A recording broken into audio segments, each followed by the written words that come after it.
అందరికీ నమస్కారం. ఈరోజు ముఖ్యంగా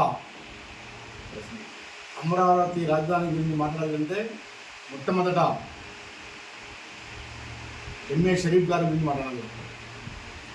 ఎందుకంటే నర్సాపురంలో స్కూల్ విద్యాభ్యాసం చదివి, నర్సాపురంలోనే కాలేజ్ చదువులు చదివి, ఉన్నత విద్యాభ్యాసం కోసం మధ్యప్రదేశ్లోని భోపాల్లో పోయి పోస్ట్ గ్రాడ్యుయేట్ చేసి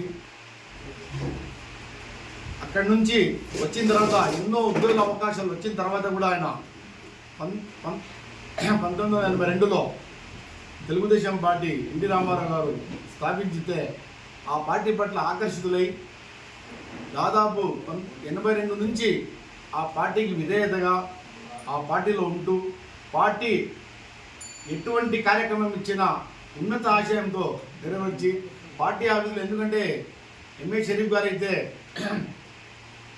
శాసనమండలి చైర్మన్ అయిన తర్వాత రాష్ట్ర ప్రజలకు ఎంత పరిచయం, కానీ ఆయన పార్టీ కార్యాలయంలో దాదాపు 40 ఏళ్ల పాటు పనిచేశారు. ఆయన పార్టీ ఎటువంటి బాధ్యత వచ్చినా కానీ నిస్వార్థంగా నిలిచాడు ఆయన.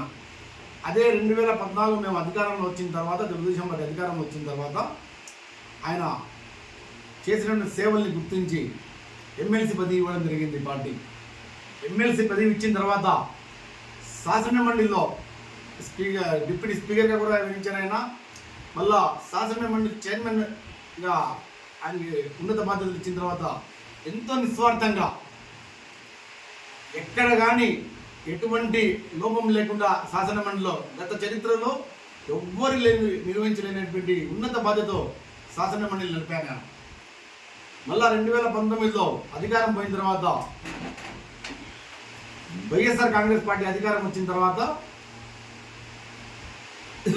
2023 శాసనసభ సమావేశాల్లో తమకి శాసనసభలో అధికార బలం ఉందని శాసనసభలో బిల్లు పాస్ చేసుకొని ఆ బిల్లుని మళ్ళీ శాసనమండలిలో పంపించిన తర్వాత యాజ్ రూల్స్ ప్రకారం, ఎందుకంటే ఆయన మీద దాడి జరిగింది, ఆయన పుట్టుకని ప్రశ్నించాడు ఒక మంత్రి, కులం పేరు పెట్టి ఇచ్చాడు. ఎందుకంటే శాసనమండలి అంటే ఒక దేవాలయం లాంటి రాష్ట్రానికి, ఏ రాష్ట్రంలో అయినా సరే ఒక శాసనమండలి అయితే శాసనసభ అయితే ఒక దేవాలయం లాంటి, అటువంటి శాసనమండలిలో ఆయన పుట్టుకని ప్రశ్నించి ఆయన మీద చేయి చేసుకొని ఎంతోమంది సభ్యులు, వైసీపీ సభ్యులు బెదిరింపు దొరికిపోయి ఒక విధంగా అయితే కోట్ల రూపాయలు ఆశ చూపారు.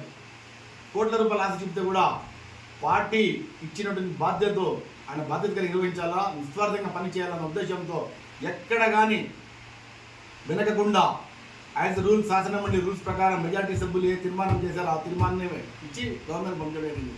మొట్టమొదట 3 రాజధానుల ఆశ అక్కడ అడ్డుపడింది, లేదంటే అప్పుడే 3 రాజధానుల ఏర్పాటయ్యాడు.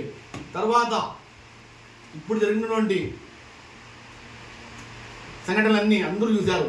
ఎందుకంటే ఎంఏ షరీఫ్ గారికి మేము ఒకటే కోరుతున్నాం, ఆయన ఎంతో ఉన్నతమైన వ్యక్తి, ఉన్నత భావాలతో కలిగిన వ్యక్తి. ఎందుకంటే అధికారం ఉంది కదా అని ఈరోజు కూడా ఆయన క్యాబినెట్ హోదా ఉన్నప్పటికీ ఆయన బంధువుల్ని కానీ ఏ ఒక్కరిని కానీ ముందరికి రానికుండా కేవలం పార్టీ ఇచ్చిన బాధ్యతలు, ప్రభుత్వం ఇచ్చిన బాధ్యతలు నిస్వార్థంగా నిర్వహిస్తున్న వ్యక్తికి ఇంకా ఉన్నతమైన స్థానంలో చూడాలని మేము ఆశిస్తున్నాం. అలాగే ఆయన్ని ఒక ఆదర్శంగా తీసుకోవాలి. తెలుగుదేశం పార్టీలో కేవలం ఒక ముస్లిం మైనార్టీలో కాకుండా తెలుగుదేశం పార్టీలో ప్రతి ఒక్క కార్యకర్త ఆయన ఆదర్శంగా తీసుకొని ఆయన ఎలాగైతే ఉన్నతంగా పదవిని తన బాధ్యతలు నిర్వహిస్తున్నాడో అలాగే ప్రతి ఒక్క కార్యకర్త కూడా ఆయన ఆదర్శంగా తీసుకొని నడవాలని కోరుకుంటున్నాను.